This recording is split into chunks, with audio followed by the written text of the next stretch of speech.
Oi, eu sou a Flávia. Eu sou a Isabela. E você caiu no Angu de Grilo.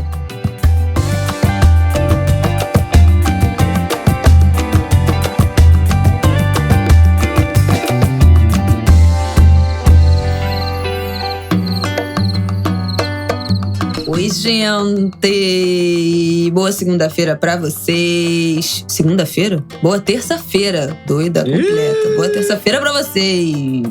Estamos gravando na segunda-feira, o motivo da minha confusão. E aí, como vocês estão? Tudo bem, Flaviol? Nessa semana que começa? Tudo. Ai, Tudo bem. Baixo astral é uma coisa. Ai, gente, olha, não pode passar um vírus que me pega. Tirando da Covid. É, verdade. Tirando da Covid, que efetivamente eu não tenho provas de que fui contaminada lá naquela primeira onda. Só convicção.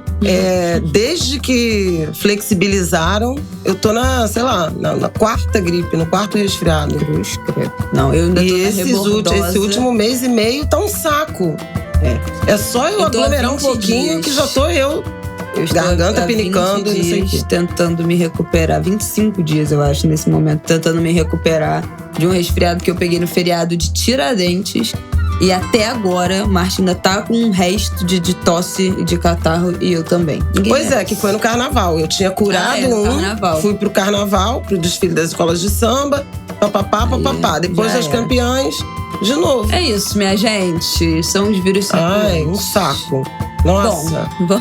E a Covid não terminou, hein? Tem aumentado o número de casos.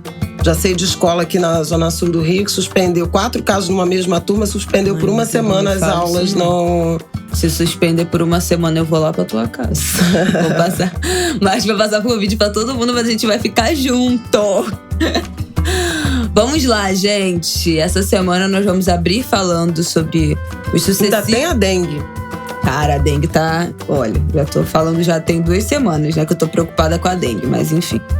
A gente vai falar aqui no nosso primeiro bloco sobre os sucessivos casos de mulheres, né, principalmente de meia-idade, idosas, sendo resgatadas de situação análoga à escravidão, de escravidão doméstica pelo Brasil. Na última semana veio à tona o caso de uma idosa de 84 anos que estava há 72 anos em situação análoga à escravidão.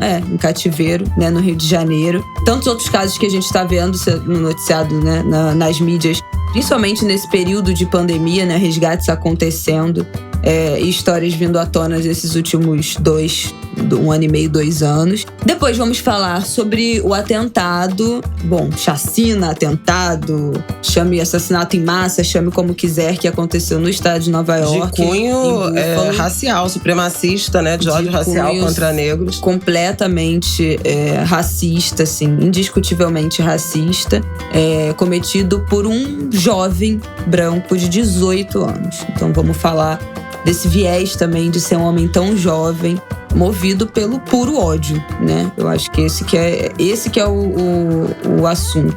E por fim, no último bloco, a gente vai fazer um apanhado aí de acompanhamento de assuntos que a gente já tratou aqui. Finlândia e Suécia sinalizando que querem entrar pra OTAN e já estressando ali o ambiente com a Rússia. A Índia falou que vai parar de exportar trigo. E sabe Deus o que mais Flávia vai tirar da cartola quando a gente chegar lá. O preço dos alimentos estabilizados no pico, né? Exatamente. Segundo o levantamento da FAO. Então vamos que vamos. Angu de Grilo no ar.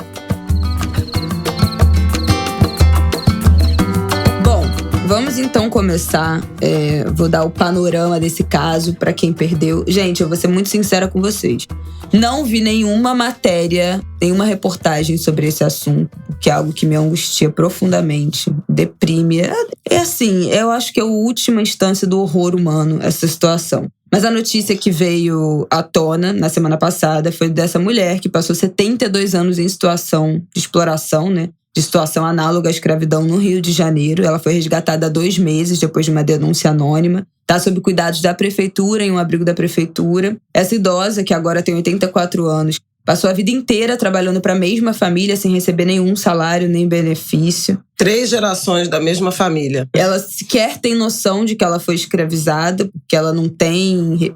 como é que você falou ainda agora? Repertório, né? Não tem comparação, não tem referência, isso. Do que seria, né? Um trabalho, uma jornada de trabalho remunerada, paga. E ao mesmo tempo perdeu os laços com a família de origem, exatamente. Com a cidade, imagina, né? Com o local de nascimento. 12 anos, era uma criança. Ela nunca casou, não teve filhos, perdeu completamente o contato com os familiares. Ela trabalhava, né, agora, aos 84 anos, como cuidadora da dona da casa. Dormia um sofá na entrada do quarto principal. É uma casa na Zona Norte, no Caxambi, não é isso? Caxambi. No Caxambi, um bairro aqui da Zona Norte do Rio. Os empregadores alegam que ela é da família, o que não é, né? Aquela clássica frase que a gente está acostumado a ouvir nesse país, que vive nas ruínas, ou não, né? Não tão ruínas da escravidão, né?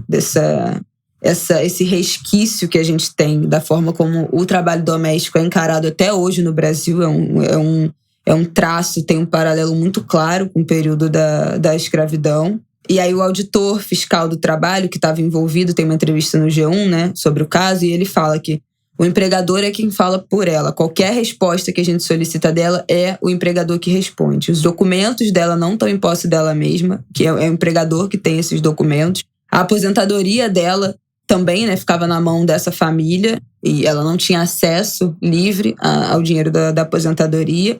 Calma aí. Não saía, não recebia ninguém. No ano passado, o Brasil resgatou o maior número de pessoas em condição análoga à escravidão desde 2013. Foram 1.937 brasileiros retirados dessas situações degradantes, mais do que nos 7 anos anteriores. Em 2013, foram 2.808 trabalhadores que viviam como pessoas escravizadas. Então, o ano passado, não é por acaso que a gente tem visto essas notícias pipocarem. Foi realmente aí um recorde dos últimos 7 anos de casos que foram descobertos e aí trazidos à tona, viraram notícia, enfim. O site Repórter Brasil disse que desses 1.937, 27 foram de trabalho doméstico. Basicamente, áreas urbanas, metrópoles, né? Teve caso no Rio, na Bahia, em São Paulo, no Rio Grande do Sul e em Minas Gerais. E tem uma complexidade nisso, né? Porque condições análogas à escravidão, elas têm sido detectadas, né, com o resgate de trabalhadores, primeiramente na área rural, né? Lavoura de cana, por exemplo, isso é coisa de carvão também é muito comum, né? Usina artesanal, sei lá, não sei como é que chama, mas de carvão. Não é usina. Não é usina, não. É exploração de carvão. Enfim. Me perdi. Peraí, vou voltar de novo. Tem sido comum em lavoura de cana. Essas operações de fiscalização do antigo Ministério do Trabalho, né, dos auditores fiscais do trabalho, elas ocorrem desde 1995, a partir, inclusive, de um caso que a gente pode aqui comentar, que virou um filme, que é a Dira Paz está estreando essa semana, chamado Pureza. Gente, já fica aí uma indicação. Já fica a indicação. Na última semana, teve, inclusive, um tuitaço de protesto contra o trabalho escravo, como ação também do filme, da Dira Paz, dessa produção. Mas desde 1995. O que se acompanha desde aquele momento? Muitos casos em trabalho rural, então lavoura da cana, exploração, produção de carvão. Aí, na medida em que houve um pouco mais de efervescência econômica, né, na área, por exemplo, de construção civil, houve resgate também de trabalhadores em obras, em grandes obras, ou obras mesmo de construção pesada ou de construção civil, em áreas urbanas. Isso por quê? Alojamento, condições inadequadas, situação degradante, remuneração insuficiente, as más condições de vida, né, dignidade. E também em área urbana, a questão das confecções, principalmente envolvendo trabalhadores estrangeiros, bolivianos, sobretudo, em São Paulo. Que é muito parecido, né? Que são pessoas que, na verdade, têm remuneração, mas é muito abaixo da média e acabam morando também no trabalho, não tem local adequado para fazer as refeições, para dormir. em geral, os filhos, né, crianças pequenas ficam no meio das confecções, ficam ali no local de trabalho, que também é inadequado. O local de trabalho é moradia, é uma aglomeração. Então, assim, tá muito relacionado a essa falta de dignidade e de cumprimento das obrigações trabalhistas. Houve casos também urbanos com chineses, né, em pastelarias. Eu lembro até que anos atrás eu escrevi a história do resgate de um menino de 15 anos, o Chan. Eu lembro Lembra disso? Até uma ONG, Humanos Direitos, que resgatou, que tem a Dira Paz. Eu lembro que tem a Dira Paz também. Conheci o garoto e ele veio para o Brasil numa promessa de ter emprego, dignidade, não sei o quê. Vivia confinado num mezanino, né, de uma pastelaria, em condições, assim, absolutamente degradantes. Então, eram esses os casos. O que tem chamado a atenção agora é esse aumento do número de resgates de trabalhadores domésticos, que é, segundo os próprios auditores do trabalho, a operação mais desafiadora para eles. Por quê? Porque, de modo geral, essa relação que é de subordinação, cárcere privado, sonegação de salário e benefícios, ela se dá numa relação que esses escravocratas, escravistas, chamam de relação familiar. Então, as pessoas criam algo entre afeto, falando das pessoas escravizadas, né, as vítimas, algo entre afeto e síndrome de Estocolmo.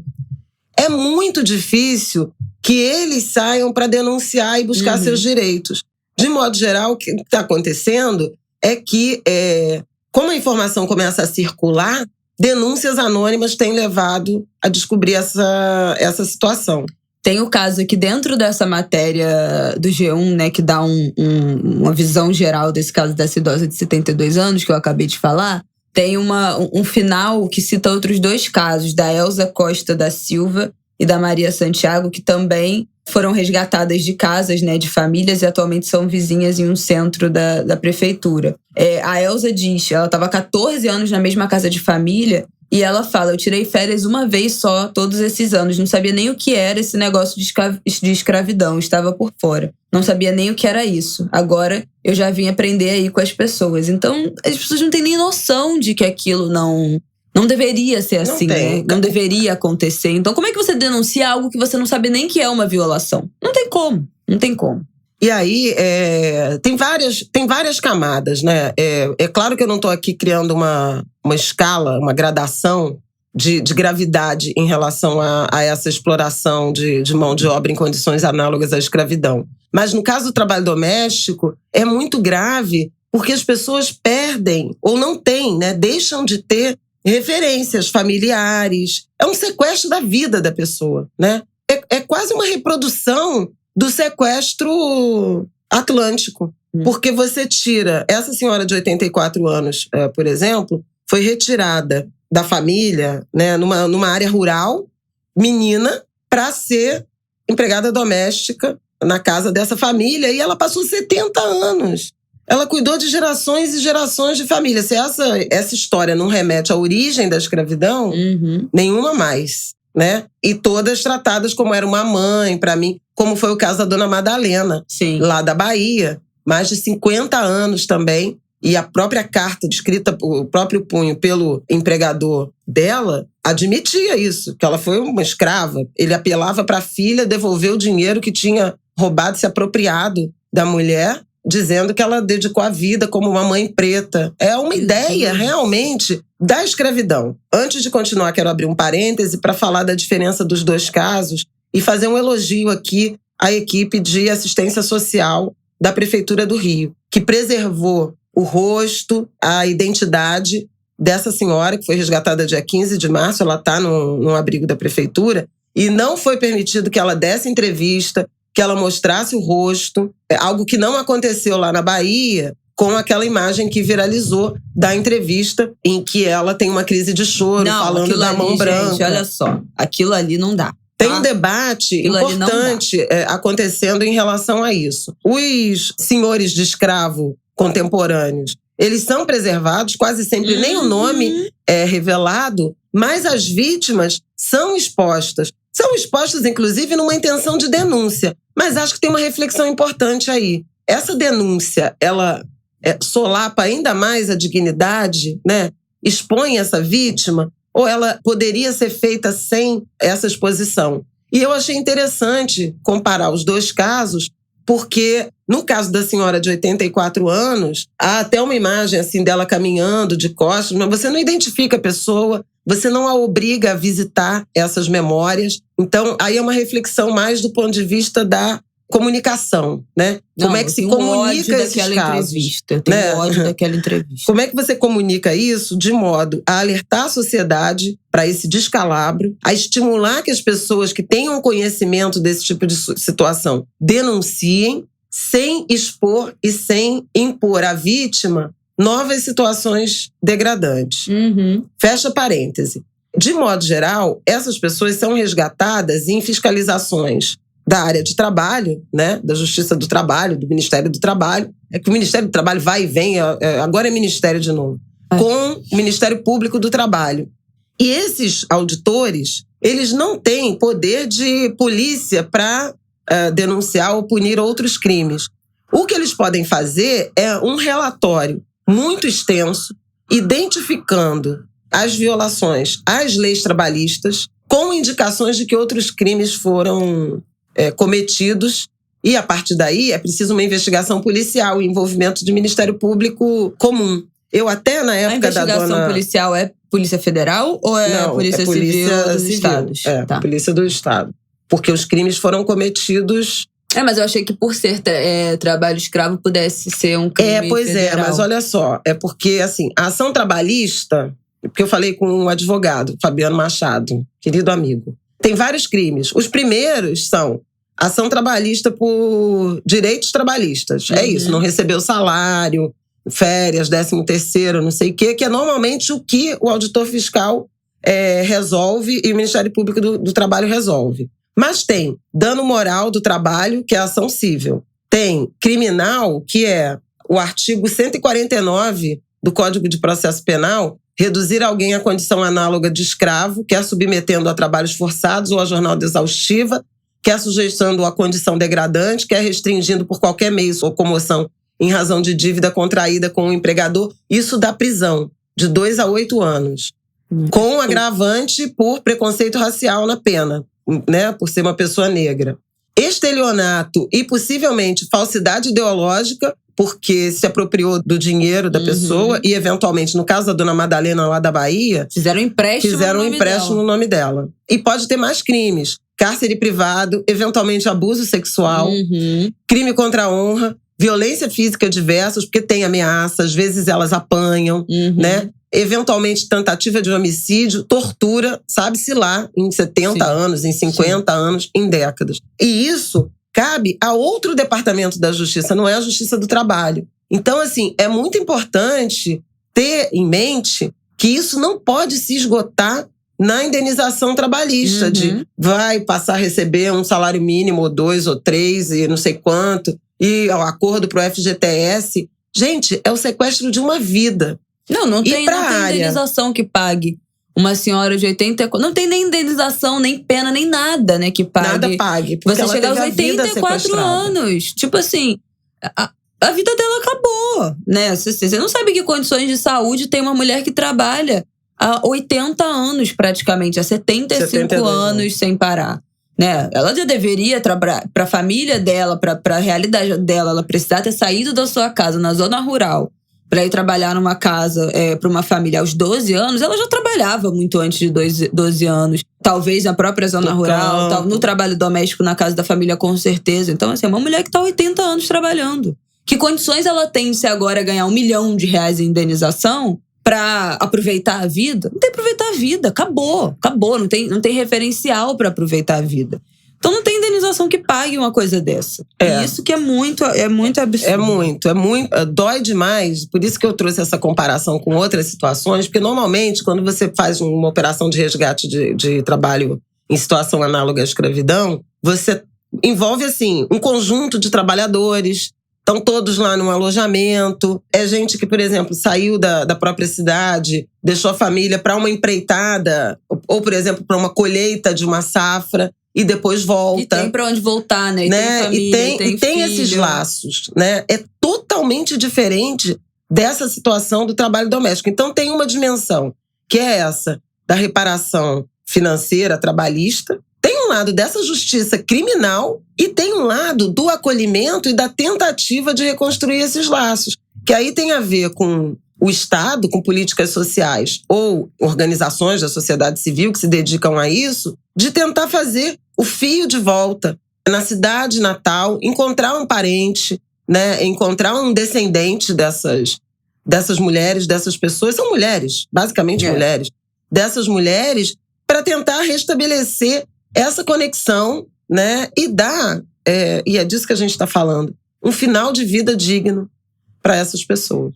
E a nós, prestar atenção nessas relações supostamente familiares. Pois né, eu queria falar disso. Para denunciar. É óbvio que o trabalho doméstico tem algumas sutilezas, pela intimidade, pela privacidade invadida. Agora, nada justifica não pagar salário, não pagar os encargos, não conceder férias, folga, 13º, não permitir, não conceder, dar as costas para o direito à aposentadoria. Essa senhora era aposentada e eles se apropriavam do dinheiro dela. Então, assim, já não era mais para ela trabalhar, era para ter essa escolha. É tudo tão absurdo. É tudo absurdo. É tudo muito absurdo. E eu acho importante pontuar dentro disso que você falou, a necessidade que a gente tem no Brasil, e aí é uma questão que eu acho que é brasileira, porque faz parte da nossa história com o período escravocrata, que é colocar essa relação do trabalho doméstico, né, dessa prestação de serviço doméstico no lugar de família.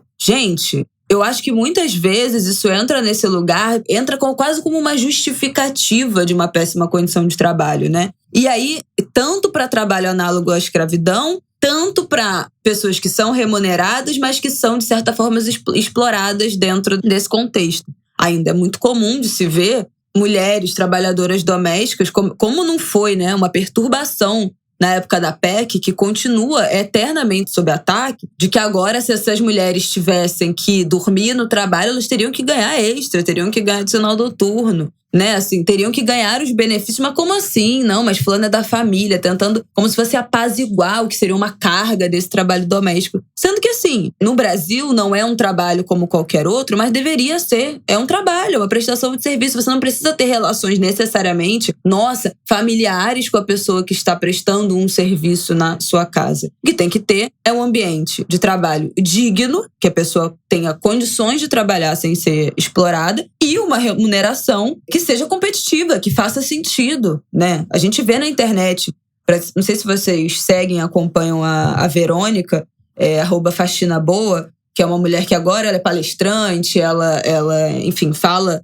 sobre a criadora de conteúdo, mas ela foi, durante vários anos da vida dela, ela trabalhou como faxineira. E até hoje, ela chega, né, ela conversa muito com mulheres que trabalham com serviço doméstico, e ela compartilha as coisas mais absurdas, do tipo, as pessoas não deixarem, né, comer a comida que tem na casa, a funcionária ter que levar a própria comida, não poder beber no mesmo copo, ter uma louça separada. As pessoas querem pagar, tipo, R$50. Eu acabei de ver aqui no Twitter que apareceu uma oferta, um print de um aplicativo, né, desses de combinar serviço e tal, que é uma mulher que faz uma proposta falando, olha, eu te dou a minha casa, em troca, eu cedo você morar na minha casa, te dou moradia, você não vai ter que pagar aluguel, você não vai ter que pagar luz, água, nenhuma conta. Em troca disso, você me paga o valor proporcional da compra de mês. Então, você vai me pagar mais ou menos aí R$500 do que você vai consumir na compra de mês e cuidar dos meus 2 filhos, em troca de moradia. Aí a menina até comentou aqui, comentou, vem cá, agora, antigamente a babá era mal remunerada, agora tem que pagar pra trabalhar, em troca de moradia. Isso não é trabalho análogo à escravidão? Sendo assim, a mulher manda, essa é a proposta de trabalho que a pessoa tem coragem de postar num serviço, numa rede social, de contratar prestadores de serviço. 2022, a mulher acha que tá certo, você oferece a sua casa, a moradia, em troca da mulher te pagar R$500 pra comer e cuidar dos seus 2 filhos. Gente, o que é isso se não trabalho análogo à escravidão? Eu acabei de ver enquanto você falava. Eu abri o meu Twitter, foi a primeira coisa que apareceu. E aí a mulher, tá aqui, aberto o print. E aí a mulher que tava sendo sondada pra essa vaga, né, a possível babá, respondeu: o chicote e o tronco já tá incluso ou preciso levar o meu? É inacreditável. 2022, as pessoas fazem essas propostas continuam viralizando. E sempre, e tem essa capa do não, mas é da família. A gente não precisa ser da família. O que precisa é a pessoa ser bem remunerada, ter condições de trabalho digno, não ficarem encarcerados, não perderem o laço com a sua família, com a sua comunidade, com a sua vida. Não precisa essa capa da moral, né? Uma tentativa, esse cidadão de bem. E que na verdade, né, é um cinismo, né? É uma hipocrisia para justificar a exploração. Porque você troca os benefícios trabalhistas, trabalha numa redação, o seu chefe não era sua família. Se você trabalha numa redação, se você trabalha numa empresa, se você trabalha numa multinacional, o seu chefe fala: não, fulano aqui, meu funcionário é da minha família. Isso não existe. Essas relações de trabalho no mundo corporativo, seja lá onde for, não existe isso. O que existe é remuneração, benefício, jornada de trabalho e lugar digno, sem insalubridade para você trabalhar. E, eventualmente, o afeto, né, se acontecer, não é um afeto para justificar os abusos, né, a exploração. Agora, o Brasil tem uma história de abusos. Tanto assim que a PEC das domésticas, que equiparou a categoria todos os benefícios trabalhistas da CLT, que é uma legislação de 1943, só foi promulgada em 2012. E valendo 2015. Então, assim, e ainda hoje, 2/3 das trabalhadoras domésticas, e eu vou usar no feminino, embora o IBGE ponha no masculino, porque 90% são mulheres, 2/3 não têm carteira assinada. Trabalham em condições informais. Precisamos falar sobre os quartinhos de empregada. A arquitetura brasileira. São quase celas. É pensada nisso. Não tem janela. Não tem janela. É um banheiro que não tem espaço, não tem circulação de ar, não tem banheiro. Aliás, esse é o tema, né, de Solitária, o novo livro, o mais recente livro da Eliana Alves Cruz, que eu já comecei a ler e é um soco no estômago. Porque justamente essas relações de confinamento, o espaço arquitetônico orientado a ser uma mini-senzala. Isso não existe em lugar nenhum do mundo. Não, e voltou a existir em Portugal pelo êxodo de brasileiros. Aí as novas construções, tem reportagens sobre isso. Que as famílias brasileiras começaram a pedir aos arquitetos quartos de empregada. Que eles não sabiam nem o que era. Nem os portugueses sabiam o que era. Que ponto que as famílias vão para Portugal e exportam, né? Levam as babás, as funcionárias, enfim.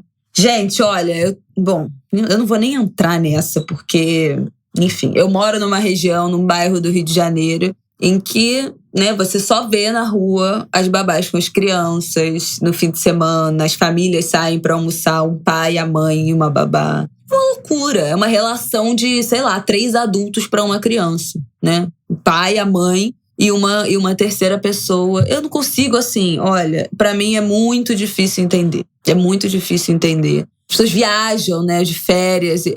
Realmente, olha, não dá pra mim. Não dá.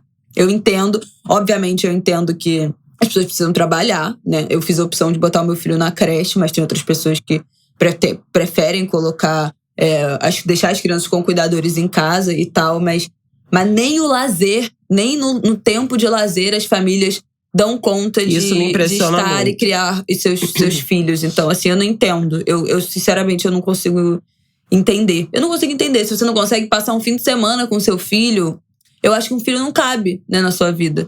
Né? Se um casal ou uma família, eu já vejo isso direto, viaja, os avós, os primos, 10 adultos e 2 crianças e tem uma babá. Se 10 adultos não conseguem dar conta de olhar uma criança durante um final de semana, não cabe uma criança nessa realidade. Tem alguma coisa errada com isso. Cadê o senso de comunidade? Sabe assim? Olha, eu não vou nem entrar nessa, porque é uma coisa que me deprime profundamente. Mas vamos lá, vamos pro nosso próximo bloco. O que me impressiona é que eu tinha essas reflexões quando tive a Isabela aos 26 anos, né? Porque eu convivi com muita gente, conhecida ou não, que só saía com as babás, que ia festa infantil, viajava com a Isabela e via, né, muita gente. E assim, a Isabela, 25 anos depois, tem a mesma faz o mesmo diagnóstico. Então, assim, tem coisa que realmente não muda, né? Não muda. É enraizada. E é o que eu falo aqui, eu falo o tempo todo isso, né? Ter filho é muito fácil. Criar os filhos, né? Ser mãe, ser pai, ser avó, ser tia, ser família, ser a aldeia, a comunidade, seja lá o que for dessa criança, dá trabalho. Não é pra qualquer um. Ter filho, botar a criança no mundo, todo mundo tem. Criar é outra parada. Só que assim, eu não teria filho se não fosse pra criar meu filho. Essa é uma decisão que eu tomei há milhões de anos atrás, muito antes de pensar em ter filho. Eu sempre quis ser mãe, que é diferente de ter filho. Sempre quis ser mãe. E sou mãe, com todos os horrores da maternidade, com todos os desesperos, os surtos, as lágrimas. Meu Deus, eu não aguento mais. Mas sou mãe e com todas as maravilhas também dessa decisão. Mas não deixei de ser mãe. E eu falo isso no meu Instagram. Delegar o cuidado, sim, é muito necessário. Senão, a sobrecarga que já é imensa da maternidade se torna adoecedora. E quantas mães que a gente não conhece que estão completamente adoecidas pela sobrecarga, por não poder, por não conseguir, por não ter a quem delegar os cuidados. Então eu delego. Eu delego os cuidados para creche, eu delego os cuidados para minha mãe quando eu quero sair, eu delego os cuidados para Renata, irmã do Rafael, tia do Martin, quando a gente quer sair. Eu delego os cuidados pro Rafael também quando eu tô absolutamente sobrecarregada. Então, assim, delegar os cuidados é muito importante para manter a sanidade dessa mãe e dessa família. Terceirizar a criação do filho é outra parada. Ah, qual é a diferença entre um e outro? Não sei, mas quem já teve de frente com uma família que terceiriza a criação dos filhos para a escola, para babá, para a empregada doméstica que faz o serviço de empregada doméstica e de babá, né? Que tem essa dupla função, que é errada, não deveria. Uma coisa é uma coisa, outra coisa são duas profissões completamente diferentes. Então, assim, quem já esteve de frente com famílias que terceirizam essa criação sabe o que é a parada. Então, é sobre isso. Tá tudo péssimo no Brasil. Ainda é isso. 20 anos depois que eu nasci, 50 anos depois, todo mundo já sabe. Continua tudo horrível. Vamos que vamos. Nessa mensagem de otimismo aí nessa terça-feira. Vamos para o nosso próximo bloco, pelo amor de Deus, que tem 30 minutos de episódio. Bom, vocês viram, né, nesse final de semana, um caso tenebroso. Vamos continuar falando de coisas tenebrosas aqui. De um assassinato em massa, uma chacina, um crime de ódio, um atirador. Lá em Buffalo, na cidade chamada Buffalo, no estado de Nova York, quase na fronteira ali com o Canadá. O prefeito e a polícia dizem que foi um crime de ódio absolutamente racista, deixou 10 mortos, 10 pessoas negras. Um jovem branco de 18 anos foi numa área que é predominantemente ocupada por, enfim, pela população negra, né? Nesse bairro, nessa região. Ele dirigiu 3 horas e meia. E atirou, ele comprou a arma que ele tinha. Ele comprou legalmente, mas ele modificou a arma ilegalmente para ela conseguir atirar mais. Ele tinha 18 anos. E aí, enfim, ele transmitiu ao vivo, né, esse assassinato em massa numa rede social. Ele transmitiu ao vivo esse assassinato numa rede social de streaming de vídeo. Ele publicou um manifesto de 180 páginas. É uma coisa horrorosa, gente. É isso. Ele dirigiu 300 quilômetros da cidade onde ele vive até o local. Não tenho o que falar sobre esse crime. Ele estava com um AR-15, vestia roupa militares, um colete à prova de bala. Transmitiu ao vivo pela Twitch, a plataforma de streaming da Amazon. Os policiais pegaram ele no supermercado. Ele apontou uma arma pro próprio pescoço, mas acabou se entregando e foi preso. Muito provável, né? Já teve uma pré-audiência, né? Aquela audiência, aquela primeira, enfim. É que ele pegue prisão perpétua sem possibilidade de condicional. No ano passado, ele já tinha feito ameaças na escola onde ele estudava. Foi encaminhado pela polícia a um hospital para uma avaliação de saúde mental. Depois disso, ele foi liberado. Os moradores, né, de Buffalo, obviamente, fizeram protestos ao longo desse final de semana. No Twitter, alguns tweets viralizaram de familiares dessas pessoas negras que foram assassinadas. Uma coisa horrorosa, assim. Uma coisa horrível. Um dos homens negros, que eu acho que era o segurança do supermercado, ele tinha pego esse trabalho porque ele estava aposentado. Ele ficou entediado de estar aposentado, já era um senhor. E aí resolveu pegar esse trabalho como segurança do mercado e foi uma das vítimas. Idosos, enfim, uma coisa horrorosa. Tudo horrível. Tudo horrível. Horrorosa. E pautada nesse manifesto, né, que ele diz, uma suposta conhecida como teoria da substituição. a ideia de que a população branca estaria sendo exterminada e substituída por outras minorias nos Estados Unidos e outros países. Então, parece que ele estava com... A arma dele tinha inscrições que se relacionavam com a Ku Klux Klan. Ele tinha alguns marcadores de supremacia branca, de símbolos de supremacia branca na roupa que ele vestia, na arma dele, né? Grafismo na arma, enfim. Nazista. Se inspirou num massacre que aconteceu uns anos atrás na Nova Zelândia, contra muçulmanos. Lembra disso? Que também acho que remetia a esse manifesto, que tem notas de obra literária de Adolf Hitler. E é desesperador, a Isabela, quando propôs, falou, um jovem de 18 anos.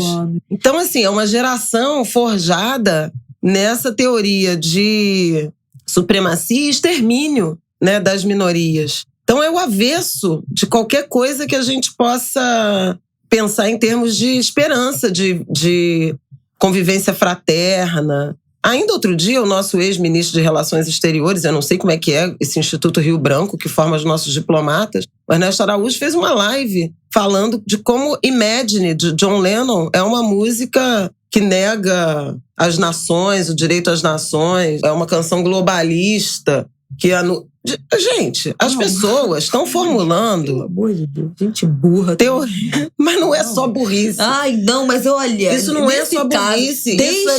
Dessa gente do Brasil, olha, tem um componente da burrice. Isso, e tem método nisso, entendeu? Não, com certeza. Tem um manifesto de 180 páginas. Tem uma tentativa de dar visibilidade ao ato de extermínio, de modo ao quê? Impressionar ou engajar outros jovens, outros indivíduos. Então, assim, onde a gente vai parar? A gente andou falando disso no Brasil nos últimos, sei lá, nesse ano da pandemia, né?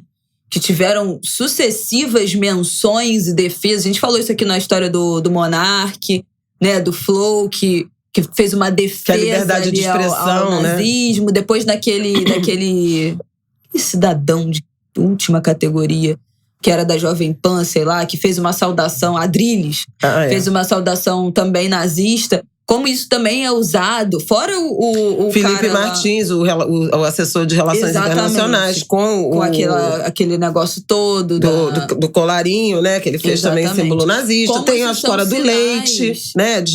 Que a própria família presidencial já apareceu tomando leite. E leite é um código. Exatamente. Né? O Pedro Doria chama de apito de cachorro. Como isso são códigos que, para recrutar, para essas pessoas se reconhecerem, né, na verdade, saberem que elas têm iguais, né, semelhantes, entusiastas, simpatizantes dessas teorias, para elas se reconhecerem na sociedade. Vai desde mensagens muito sutis, né, até coisas bem menos até uma tragédia desse tipo. O Joe Biden se pronunciou dizendo que foi um episódio de terrorismo doméstico. Tanto usar essa palavra, né? Pois é. Porque só é terrorismo, por crime de ódio e racismo. Quando é branco, e extremismo é terrorismo racial. O jovem pode pegar prisão perpétua sem direito a condicional, mas eles estão aí. E no caso dos Estados Unidos tem um agravante, porque o acesso a armas... Eu li até uma análise de alguém no Twitter que eu já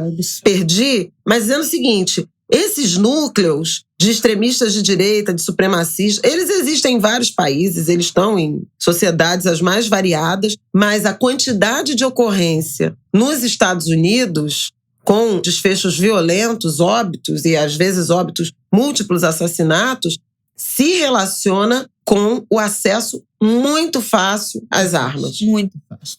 Não, a gente fala aqui da flexibilização da compra de armas e munição no Brasil. Gente, não chega nem perto. Você entra lá em qualquer loja e você compra, né? Em muitas cidades. Enfim, é uma facilidade absurda. Mas o que me chamou muito a atenção quando eu vi ontem no Fantástico, né? A idade, 18 anos. Eu fiquei pensando, cara, quantas camadas, quantas instituições falharam com criança, né? Com esse bebê, com essa criança, com esse adolescente, com esse jovem, para um jovem chegar aos 18 anos e assassinar a sangue frio num ataque completamente orquestrado, planejado, pensado. Então não foi o impulso, não foi o rompante, teve planejamento. Talvez anos, talvez meses, né, de planejamento, de assassinar 10 pessoas.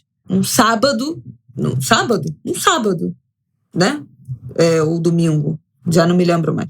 À tarde, como se fosse nada. Como tipo assim, vou ali. Vou fazer uma viagem ali de 3 horas. Então, quantas pessoas falharam? A gente vai saber, né? Me interesso em saber qual era a história de vida desse jovem. Porque a gente sabe disso, né? Quando são pessoas não brancas envolvidas em crimes, logo eles resgatam. Porque a história de vida é essa, porque era pobre, porque a família é isso, porque foi abandonado, porque não sei o que, não sei o que. Qual era a história de vida desse jovem branco de 18 anos que assassinou 10 pessoas num pacato supermercado nos Estados Unidos? Quem era essa criança? Como essa criança foi criada? Como é que era essa família? E essa escola, né? Quando ele fez ameaças à escola, ele ainda era aluno. Foi no ano passado, ele ainda era aluno. Ele estava no último ano. Ele ainda era aluno muito quando fez as ameaças de ataques. Fez um exame psicológico de 1 dia e meio, que durou os testes, exames psicológicos depois dessa ameaça, foi liberado. E depois, foi liberado e aí? Foi acompanhado? Foi esquecido? Foi deixado pra lá? Como é que um jovem de 17 anos que ainda estuda nessa escola começa a fazer ameaça? Qual é esse caminho, né? Isso me impressiona muito, gente. 18 anos. 18 anos. 18 anos. Eu me acho muito jovem. E esse cidadão tem quase 10 anos a menos que eu. É inacreditável que a gente esteja repetidas vezes vendo isso. E aí, é nos Estados Unidos, mas a gente tem os nossos casos aqui no Brasil. A gente já tem os nossos casos aqui no Brasil. Invariavelmente são jovens. Então, tá todo mundo falhando. Eu falei aqui da família, da escola, não sei o quê, da polícia que não acompanhou, não sei o quê. Mas, né, isso é uma responsabilidade nossa. Eu não falo aqui todo o programa que a infância é uma responsabilidade compartilhada, que os adolescentes, as crianças são responsabilidade de todos nós. Então, e a comunidade? E o bairro que esse jovem estava inserido? E a igreja, né? Sei lá, as instituições, a religiosidade. Porque são instituições, são pilares importantes nas vidas das pessoas. Quantas pessoas fecharam os olhos? Quantas pessoas ignoraram? Quantas pessoas fizeram vista grossa? Então, assim, isso me impressiona muito. Assim, esse não é um crime que você comete sozinho, sabe? Ele foi sozinho, ele pode ter planejado sozinho, mas ele não foi parado, ele não foi olhado, ele não foi cuidado, ele não foi acompanhado. Ele com certeza foi negligenciado, o comportamento dele foi negligenciado. Ninguém vive uma vida em sociedade, é amigo de todo mundo e faz parte da comunidade. Do dia pra noite, sai de casa, mata 10 pessoas e solta um manifesto de 180 páginas de supremacia branca. Isso não existe. Isso não existe. É impossível um crime desse acontecer e essa pessoa não dá sinais. Tanto deu sinal que tem 1 ano que ele foi colocado em investigação psicológica. E aí é isso, assim, o que me bate muito é como a gente não vê, a gente não se atenta aos sinais, a gente não cuida, não olha, não percebe, não enxerga, né? Ou olha e não enxerga, né? Esses sinais absurdos, esses comportamentos, essas negligências. E a gente continua, né? Óbvio que para além de uma questão de acesso à arma, óbvio que além de um crescente reconhecimento e aglutinação de supremacistas, de nazistas também na internet, também em fóruns da internet, tem tudo isso. Mas no dia a dia, eu acho que muitas camadas, muitas pessoas, muitas instituições falharam para um jovem de 18 anos assassinar 10 pessoas a sangue frio, assim. Isso, para mim, é o que mais bate. Muitas instituições e também a democracia, né? Democracia como sistema, né? A gente realmente não conseguiu construir um mundo, não vou nem dizer livre, porque aí é muito utopia, né?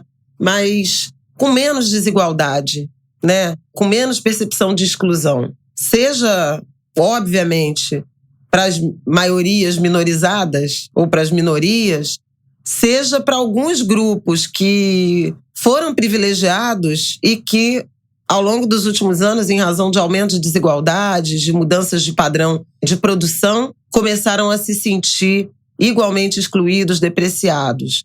Essa ascensão desses líderes populistas, autocratas, autoritários, ela também é um sintoma que, aliás, líderes esses que alimentam essas teorias, né, supremacistas, ela também é resultado de um mega fracasso do ponto de vista coletivo desse modelo econômico mundial, de um capitalismo que aniquilou emprego, bem-estar social, que apostou na exclusão, né, na acumulação de tão poucos em troca da exclusão de muitos, de milhões, de bilhões. Então, assim, tem questões particulares de países, de comunidades, de sociedades, de processo histórico, mas a gente também precisa pensar do ponto de vista das escolhas econômicas que foram feitas a partir da demolição, da implosão do socialismo, do comunismo, da União Soviética, da queda do Muro de Berlim, como a gente queira chamar, né, a partir do final dos anos 80, para um mundo que é um vale-tudo,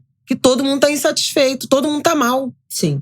Né? Eu não tô passando pano pra supremacista, não. Mas isso é sintoma. Quem achar que tu tá passando pano pra supremacista não entendeu. Chegou hoje, oi, bom dia, bem-vindo ao Angu de Grilo. Não é isso, né? Mas é assim, pensar que eles também são sintomas de uma doença muito grave. E não é à toa que eles estão em toda parte, né? Você vai ver nos Estados Unidos, você vai ver na Alemanha, você vai ver na França, você vai ver em vários cantos líderes que estão ancorados nessa visão, uma visão que remete aos anos 30 do século XX. Por conta de quê? De uma insatisfação que não era pra gente viver, né? Se a gente tem o estado da arte em tecnologia, em capacidade de produção, por que a gente não trabalha menos? Por que a gente não distribui mais? Né? Por que a gente não reduz jornada de trabalho? É porque, assim, vai se linkando a tantas outras coisas. Por que a gente não passa mais tempo juntos? Por que nada disso aconteceu se a gente tem condições de ter máquinas produzindo pra gente e a gente trabalhar menos em atividades mais prazerosas, de mais contato, de mais convivência? Por que as fábricas fecharam? Houve uma concentração de produção de partes, de peças, de cadeias de suprimento em países superpopulosos de mão de obra muito barata, como a China, como a Índia, como vários países asiáticos.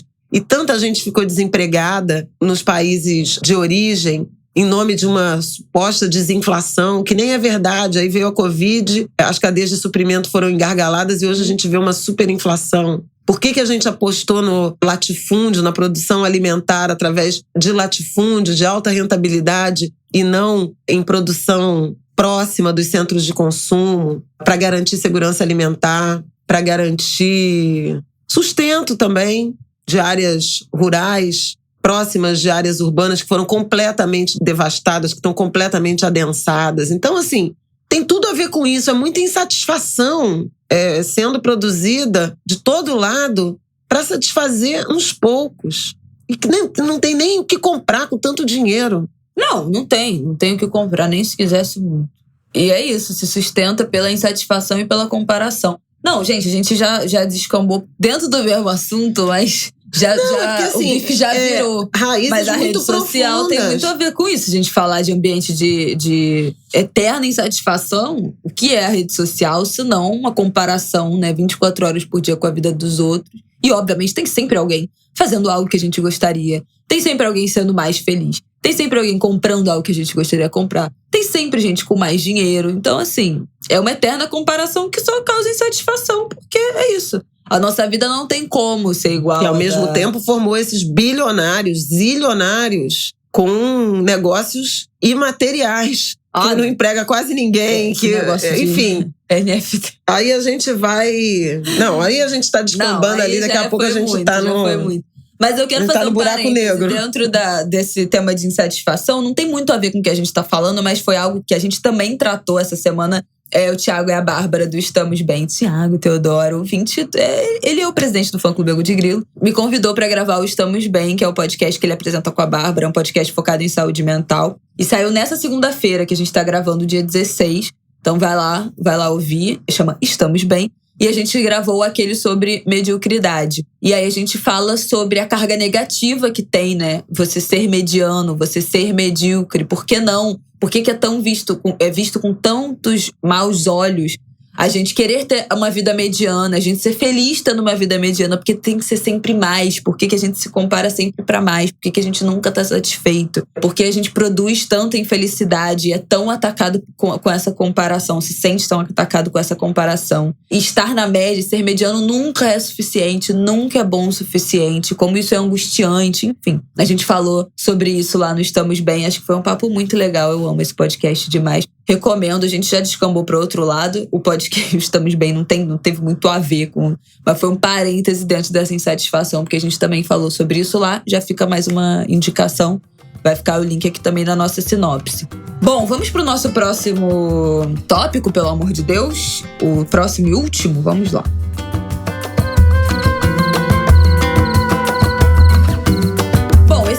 Aqui é um apanhado de coisas, não é isso? Da gente atualizar aqui dos últimos meses, só pra gente reforçar aquilo ali, né? De, quem ouve o ângulo de grilo está sempre na frente da notícia.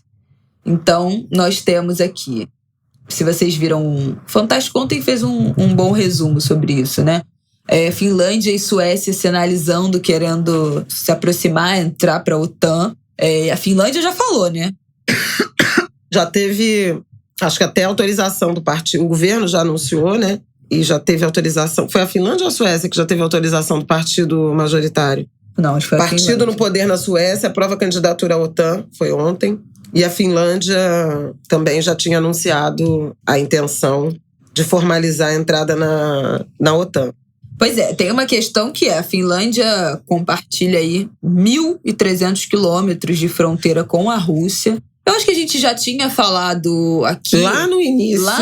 Antes da guerra, quando o Marcelo Lins mandou aquele áudio pra gente falando vai ter guerra, não vai ter guerra. Ele falou assim, tem outros países que fazem fronteira, Finlândia, Estônia, Letônia, não sei o quê, mas esses países interessam menos pra Rússia, porque eles não têm essa ligação ancestral de que a Rússia entende de que o povo ucraniano é um povo ancestral russo. Então a ligação, essa fronteira, né, essa ligação que a Rússia tem com a população, que o Putin ou os russos enxergam na Ucrânia, é diferente da relação com Finlândia, Estônia e Letônia, que são outros países que fazem fronteira, mas não tem essa ligação da população ancestral. É uma relação mais de fronteira. Mas enfim, não deixa de ser um movimento... preocupante. Sensível, né, gente? É um movimento preocupante. Agora, gente, mas justamente porque o Putin, pelo amor de Deus, invadiu a Ucrânia, primeiro a partir daquelas repúblicas Levinsky e Donetsk, que tem realmente população russa, etc, para esse argumento. Mas ele avançou território ucraniano adentro pela possibilidade de a Ucrânia entrar na OTAN, que não aconteceu. Não aconteceu, pois é. Não tinha acontecido e olha, não aconteceu. A situação. A Finlândia e a Suécia tinham aquela tradição de neutralidade declarada. Então não era uma preocupação por conta dessa distância que os dois países impunham à mancha da OTAN na Europa. Acontece que por conta desse agravamento da tensão com a Ucrânia, que começa lá com a anexação da Crimeia e agora eclodiu nessa guerra, que já vai para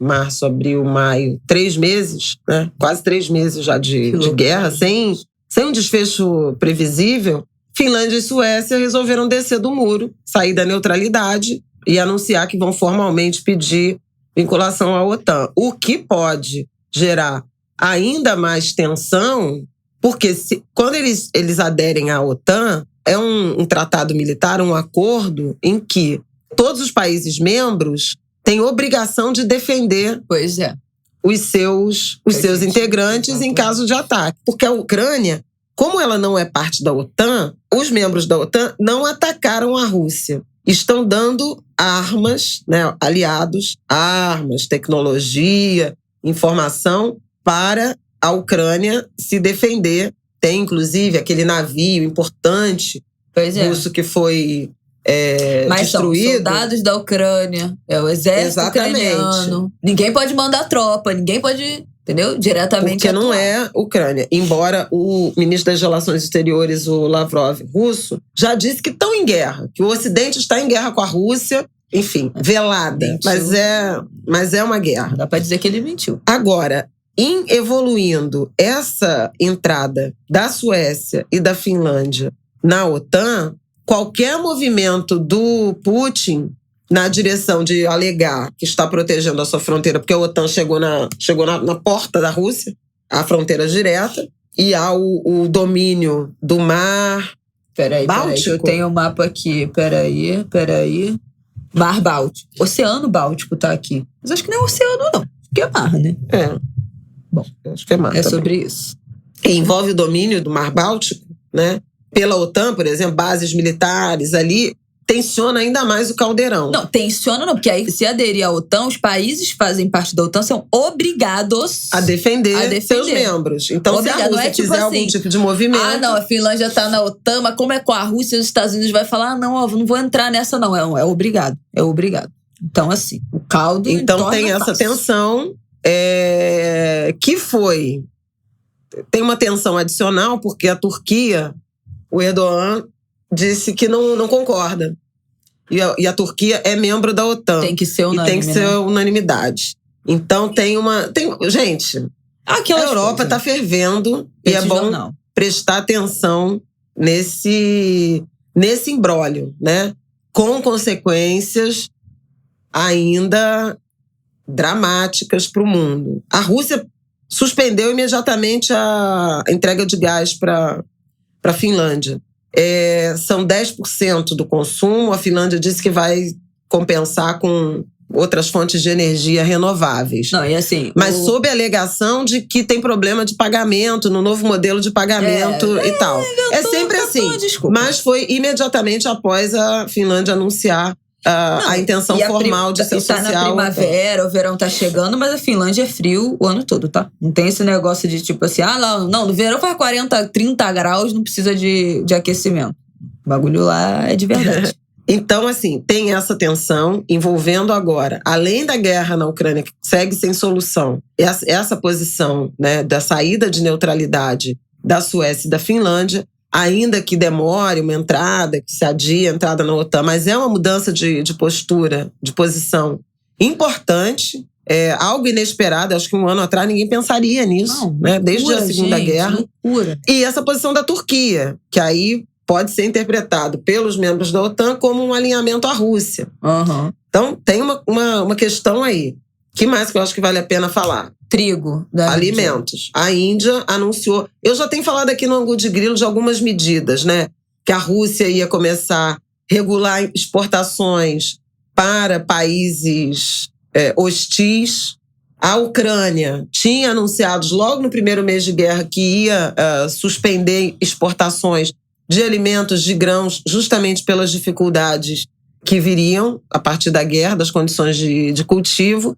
A China tinha anunciado um aumento de formação de estoque de carne suína para manter seus estoques altos, porque via algum problema nessa cadeia produtiva, por causa do milho e do trigo. E na semana passada, acho que foi na sexta ou no sábado, a Índia anunciou suspensão das exportações de trigo para garantir a segurança alimentar da sua própria população, que é de bilhão, né? Da casa de bilhão. Então, a gente está vendo os países tomando medidas, né, na direção de que pode diminuir o fluxo de circulação de alimentos para o mundo. Quem vai sofrer? Os países mais pobres, obviamente de África, de Ásia, em razão dessa redução. Tem dois impactos que eu já comento aqui desde o primeiro momento da guerra. Um é o aumento de preços dos alimentos e o índice de preços que a FAO, né, a Agência da ONU para Agricultura e Alimentação, ela produz mensalmente. Ele está no valor máximo, parou de subir, mas se manteve no topo de um recorde de muitos anos, alguns desde 2012, outros desde 2008, outros recordes históricos, dependendo do produto que se analisa, trigo, milho, soja, girassol, né, que é óleo vegetal, açúcar, porque tem o açúcar de beterraba. Então, assim, algodão tá no preço máximo. Petróleo, não preciso nem falar, e petróleo não voltou do patamar superior a $100, então tá rodando, vai a 112, 105, 102, mas está acima de $100 já praticamente desde que a guerra começou. Tem impacto na produção adubos, né, adubos químicos, que a gente sabe que a Rússia é uma grande exportadora. Então, assim, você vê uma situação muito dramática de encaminhamento da produção agrícola, seja por falta de adubo, fertilizantes, seja por aumento de preços, seja por escassez de oferta. E a escassez de oferta se dá nas duas pontas, né? Primeiro porque a Ucrânia não está podendo plantar como plantava e era um celeiro, era um grande exportador de milho, de trigo. Segundo, porque os fertilizantes tão caros, né, aumentaram de preço e ou a escassez de oferta ou o aumento de preços e alguns países passam a comprar menos e, portanto, tem uma queda na produtividade das lavouras, mundo afora, ou porque os países vão começar, e já estão fazendo isso, reduzindo exportações para garantir a segurança alimentar do próprio povo. E aí, sem essa cadeia, aí vê como é que isso vai acabar se relacionando lá com o que a gente estava falando da supremacia, da desigualdade, dessas tragédias. Então, assim, é um mundo que tá muito sem perspectiva. De sociedade mundial. Um modelo civilizatório que deu errado, que precisava ser redesenhado a partir desse multilateralismo da ONU. Mas a gente não está conseguindo, a ONU não apita nada. A gente vê no caso das vacinas o retumbante fracasso. Agora tem um surto de Covid na Coreia do Norte, eles não têm vacina. Menina, eu fiquei passada 400 mil casos em poucos dias. Porque a gente fez um monte de deboche que a Coreia do Norte estava... A gente, os jornalistas, todo mundo, que a Coreia do Norte falava que não tinha tido um caso de Covid até hoje. E essa gente tá escondendo, tá maquiando, não sei o quê. E agora o povo, na semana passada que eu vi primeiro caso de Covid na Coreia do Norte, metade de mim ficou assim, gente, tá de sacanagem que até agora não tiveram nenhum caso de Covid. Mas por outro lado eu falei, bom, se eles estão falando alguma coisa agora, é porque então... E na semana passada já tinham 180, quase 190 mil pessoas em lockdown. Falei, se eles estão falando é porque alguma coisa, talvez seja verdade, de fato aconteceu. Loucura completa. Agora, 2 anos depois. Literalmente 2 anos depois. Mais, 2 anos e meio depois, contar, né? Quando começou na China. Pois é. E lá não tem vacina e nem tem medicamento que seja eficiente. Bom, praticamente não tem medicamento. Trata-se de sintomas, né? Então, uma situação... Enfim, a vacina, eu acho que é simbólico do que a gente pode esperar ou comentar em termos de alimentos, né? Em decorrência desse problema mundial. O Brasil tem ainda algumas situações confortáveis no sentido de área para produzir, condições de produzir. A gente vai sofrer com inflação mesmo, como já está sofrendo, né? Sim. Os preços são um negócio absurdo, porque o governo não tem política, não tem estoque regulador, não tem nada que regule nada. É só um presidente fazendo bravata, como está fazendo no caso da Petrobras, do diesel. Já trocou ministro de Minas e Energia agora. E aí ontem, no fim de semana, alguém perguntou se ia ter troca na presidência da Petrobras e ele falou, pergunta pro novo ministro. O presidente da Petrobras trocou tem 1 mês, depois de uma substituição também por um militar, que o Bolsonaro mesmo botou, fazia 1 ano. Então, assim, é uma loucura. Não, é ridículo. Como não tem mecanismo de tentar acomodar essa alta, esse choque de preço do petróleo, para evitar a contaminação da cadeia produtiva, principalmente no diesel e no gás de botijão. Acho que isso tem que ser prioridade, mas ele olha muito a gasolina, porque a gasolina é a classe média fazendo fila em posto, drena a popularidade dele, que já está acontecendo. As últimas pesquisas... Vaia lá na feira. Gente, onde esse homem for, ele vai tomar vaia. Se ficar circulando muito, vai ser mico essa campanha. Mas ele circula também em muitos locais controlados pela própria locais claque. Controlados é óbvio, mas assim, se ele resolver dar rolezinho para testar popularidade, vai tomar vai. As pesquisas são pesquisas menos badaladas, como o Datafolha, né? O IPEC, o antigo Ibope, mas que já estão mostrando uma preocupação crescente, cada vez maior, em nível recorde da população com a economia, com a inflação. Né? Inflação e desemprego já aparecendo como os 2 principais problemas brasileiros e a inflação à frente. E uma expectativa de boa parte da população dizendo que a tendência dos preços é subir. Por outro lado, o Banco Central, na semana passada, divulgou a ata da reunião do Copom em que ele elevou a taxa básica de juros para 12,75% ao ano, uma enormidade, né, o maior valor desde 2017, dizendo que vai manter essa política rígida até que, haja a desinflação, que é o quê? Os preços começarem a parar de subir, né, pelo menos. E a inflação parar de subir, a gente já está com inflação no acumulado 12 meses em 12%. E até que as expectativas acompanhem, que haja convergência né, das expectativas para a meta. Então, a gente vai ter política monetária, taxa de juros muito alta por muito tempo, porque convergência das expectativas significa derrubar a projeção, o que o país espera, o que os analistas esperam para a inflação, para o centro ou para os limites da meta, que no ano que vem é entre 3% e 4,5%. A gente está com inflação de 12%, com a expectativa de cair para 8%, na melhor das hipóteses, 8% a 9% no fim do ano, até chegar em 4% vai ser meio de 2023. Então, assim, uma situação complicada, porque a taxa de juros alta, ela inibe investimento, portanto, emprego, trabalho e renda. E a inflação corrói a renda. Por isso, esse mal-estar, né? Tem um mal-estar muito grande na população brasileira em relação à inflação, que não é mais localizado. Não é só sobre a gasolina subir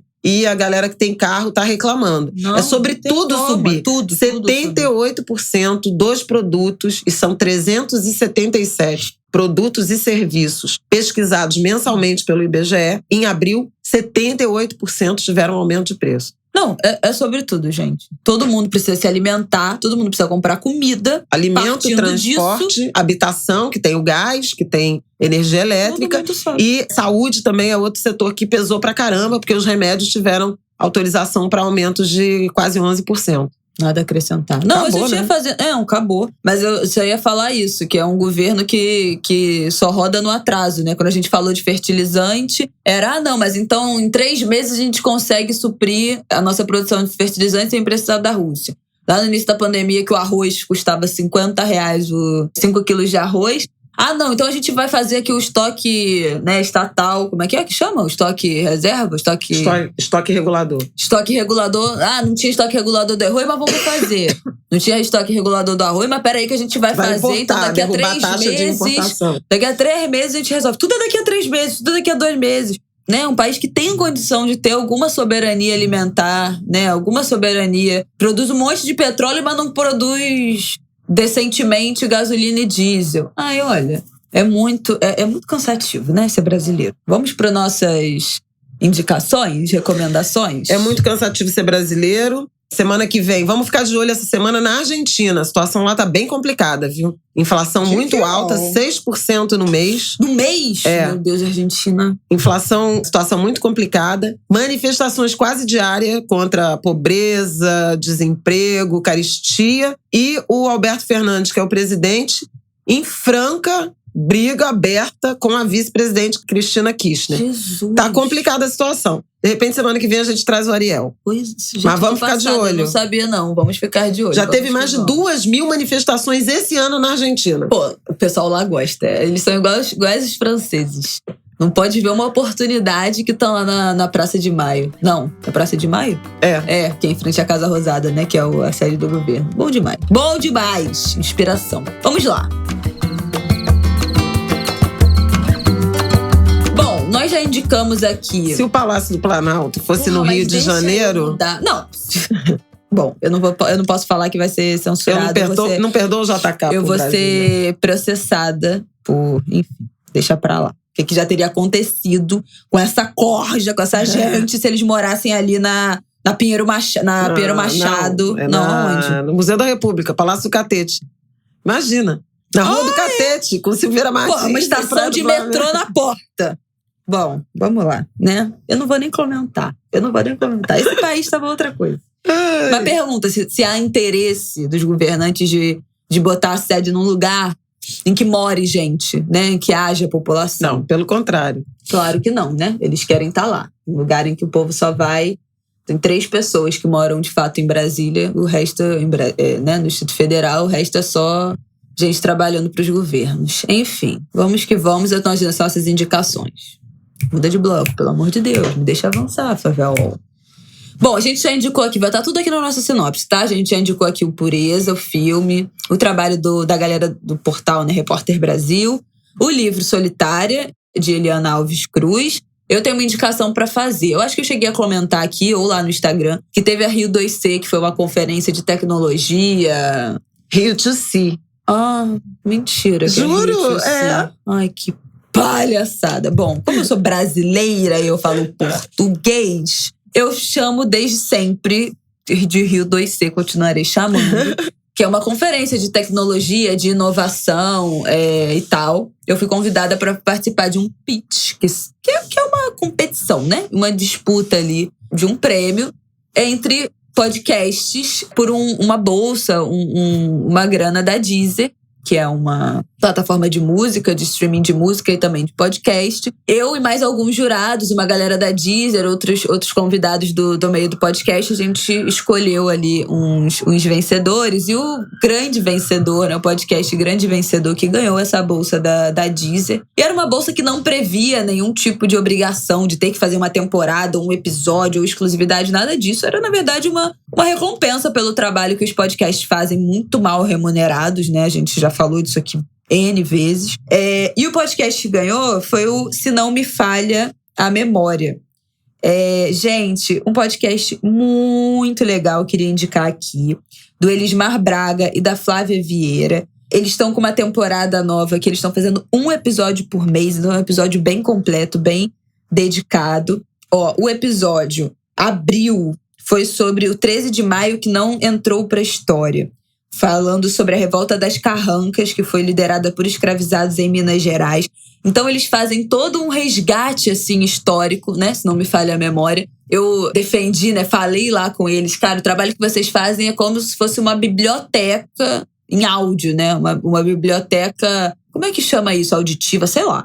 Mas, enfim, um trabalho de resgate, e eles fazem episódios que podem ser ouvidos daqui a 5, 10 anos, que ainda estarão atualizados, que ainda terão o que informar, o que entregar. Também tem muito apelo educacional, né, para professor. Tem muito professor que ouve a gente, galera que trabalha com adolescente, com jovem, enfim, na faculdade e tal. Também pode ser perfeitamente usado. Eles entrevistaram grandes personalidades negras, como Dom Filó, jornalista, documentarista, Zezé Mota. Eles fizeram um episódio sobre o Pantanal, entrevistando moradores do Pantanal, né, usando o gancho da estreia da novela, falando desse local do Brasil, dessa vida no Pantanal. Enfim, eles têm alguns episódios atemporais. Tem um episódio com o Itamar Vieira Júnior, entrevistando ele. Também um outro episódio sobre Torto Arado, livro que a gente com certeza já citou aqui.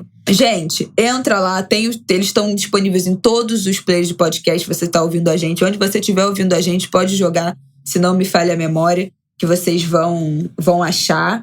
Eles estão com essa temporada nova. Também tem Instagram, lá vocês conseguem ver todos os episódios que foi produzido, ver as carinhas da Flávia e do Elismar. Queria dar meus parabéns pelo trabalho deles, pelo trabalho de resgate, de manutenção da memória, porque isso é muito importante, não é isso? Então é isso que eu queria indicar. É isso. Tu não queria indicar mais nada, não? Não, porque já falou um monte de coisa, eu já falei um monte de coisa, fui falando durante. Eu assisti aos 4 primeiros episódios da primeira temporada de First Lady, Primeira Dama, né? A série da Paramount. Achei muito interessante como reflexão de gênero, de papel da mulher.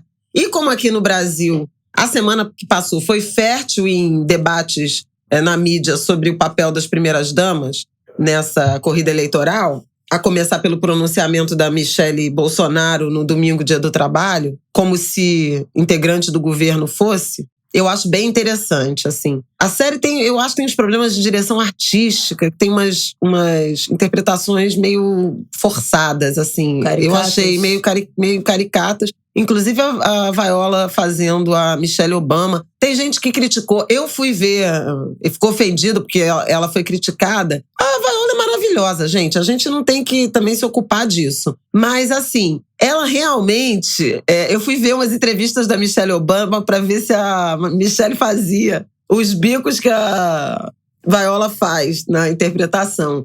E faz. É que, assim... Não tem talvez a mesma intensidade, ou a gente não tenha se apercebido. Então tem muita crítica à Viola por isso, por essa expressão. A mesma coisa eu diria da Eleanor, que a atriz é a mesma que faz a Margaret Thatcher no The Crown, e parece que são a mesma pessoa. Uma coisa de usar uma dentadura. Enfim, esquecendo tudo isso, é muito impressionante você acompanhar a relação de gênero, sabe? Tamanho do patriarcado, do machismo. Nossa, dá uma tristeza. Porque, assim, como é que é a série? Eles escolheram 3 primeiras damas de momentos diferentes da história. Eu achei que fosse só a Michelle Obama. Não é só a Michelle Obama. São 3 primeiras damas de momentos diferentes da história. E aí a história dessas mulheres com esses homens antes, até a chegada e depois da chegada à Casa Branca. E aí, cara, você vê a Eleanor, é mulher do Franklin Roosevelt, que é presidente em 1929. A Betty Ford é do Gerald Ford, que substitui o Nixon, que renuncia em 1974. E a Michelle Obama é uma mulher negra, que vai ser, né, a primeira-dama do primeiro presidente negro dos Estados Unidos, que assume em 2009. E assim, tem protocolos que são quase idênticos. E todas elas são mulheres muito poderosas. Algumas ali que você fala, porra, a presidente tinha que ser ela. Entendeu? E que ficam a Eleanor Roosevelt, né? põe esse homem de pé. Ele tem pólio, literalmente. Ele tem poliomielite já adulto, um caso raríssimo. Gente. E ele fica paraplégico, né? Ele fica com uma deficiência. E ela põe ele de pé. Ela põe ele, a mãe dele fala, você fica dando ilusão pro meu filho, ninguém vai votar num...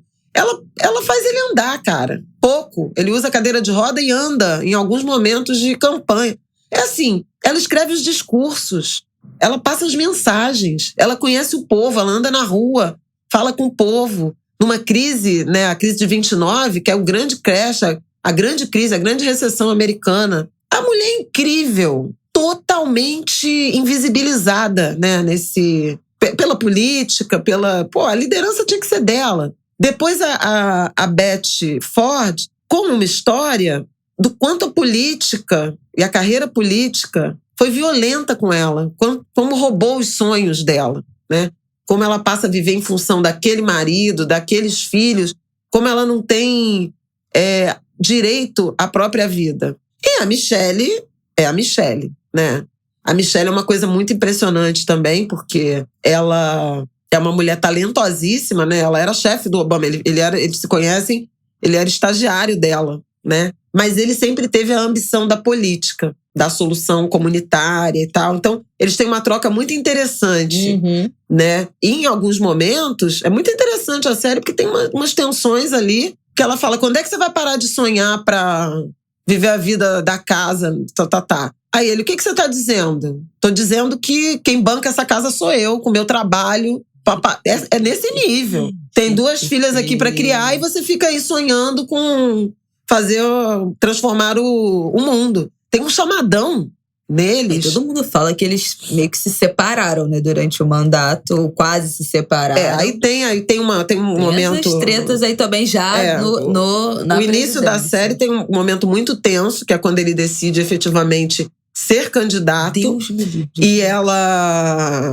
E aí tem ameaça de morte contra ele, e aí chegam equipes do FBI, não sei o quê, que aí a vida é completamente invadida e ela fica muito dividida em relação a isso. Tem um momento em que ela se torna primeira-dama e o staff da Casa Branca tenta fazer dela uma primeira-dama do tipo, vai cuidar de hortinha, não sei o quê. E ela toma as rédeas, assim, ela peita o cara que é o assessor principal da Casa Branca e fala, vai ser do meu jeito. E ela fala pro Obama, você vai ter que se equilibrar entre a sua mulher do trabalho e a sua mulher de casa. Que a mulher do trabalho é o cara, é o assessor que quer controlar e tal. E ele, não, mas eu prefiro a minha mulher de casa, não sei o quê. O Obama é muito sabonete, gente. É muito engraçado como ele é. Não, mas o Obama tem... Porque ele não é autoritário, né? Mas ele vai, sabe, na sedução. Tem um momento em que ele tá muito mal nas pesquisas, nas prévias, para quem seria o candidato democrata. Ele tá perdendo direto para Hillary.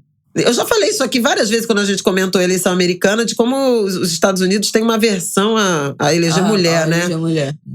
A Hillary estava na frente, e aí, num determinado momento, ele chama a Michelle pra jantar. Eu tô dando spoiler, mas enfim, gente. Não é spoiler, isso aconteceu.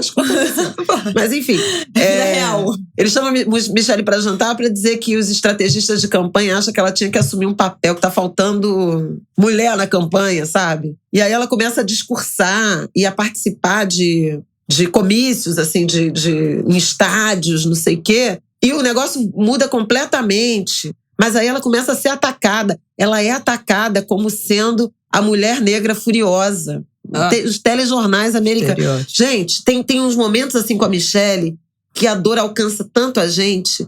E o quanto ela conta com a mãe dela. A filha tem um episódio de meningite. No meio dessa briga lá que eles tiveram lá atrás, a menina tá com febre e ela fala, vou chamar minha mãe. Então, como é a mãe que é a grande... Não tem babá, não tem nada disso. É a mãe, né? A mãe da Michelle.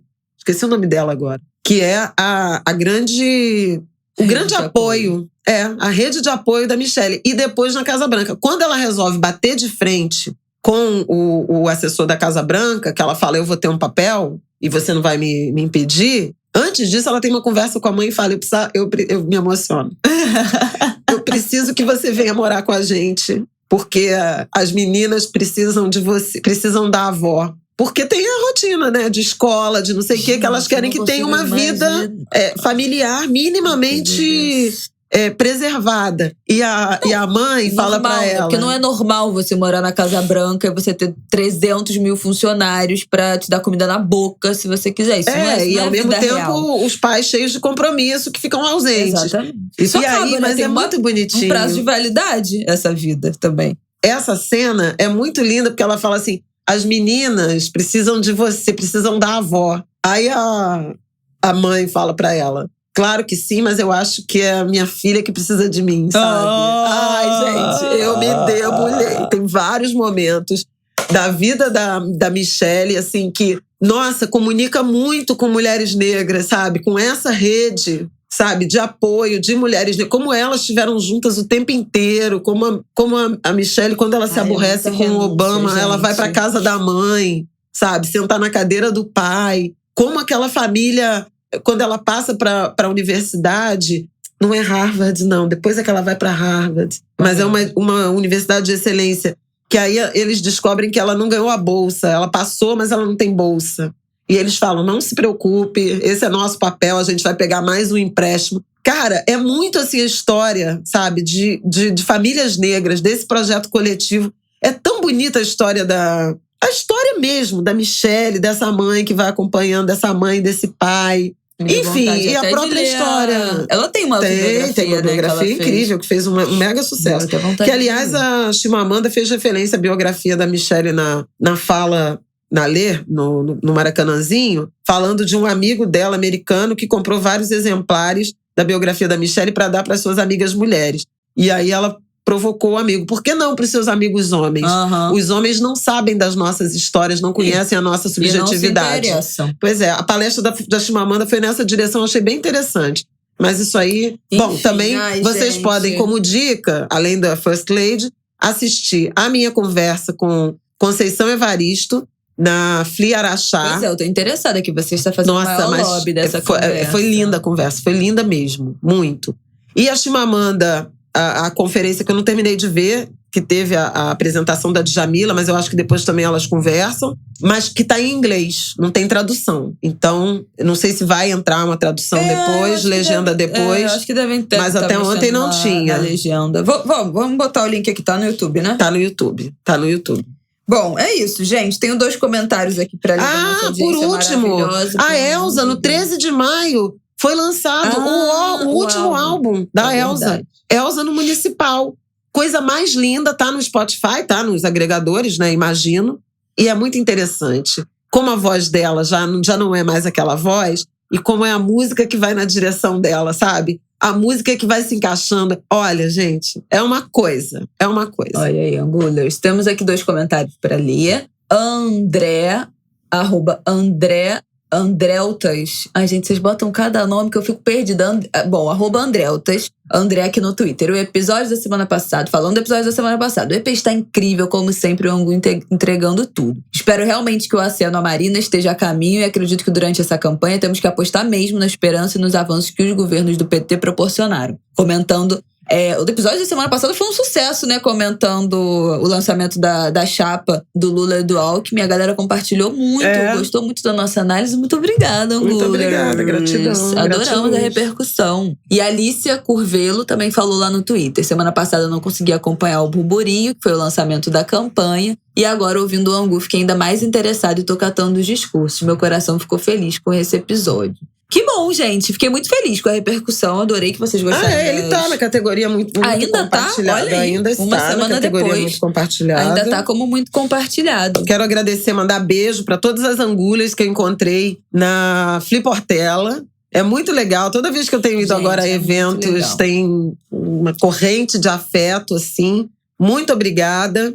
E como de grilo, né? As pessoas ouvem mesmo a gente. Perdi o nome, vou pedir 1000 perdões de uma fã, de uma mulher que me procurou lá na Fliportela. Ela é gaúcha, ela assiste muito a TV e falou que a mãe dela, que é de uma cidade pequena no Rio Grande do Sul, muito reaça, mudou de opinião. Ao me ouvir, ela tem mudado impressões em relação à forma de ver o Estado, de ver a política. Então eu fiquei super assim emocionada com ela falar isso. Muito obrigada, porque você mudou a cabeça da minha mãe. Ai, gente. Então vamos lá, gente. Vamos lá.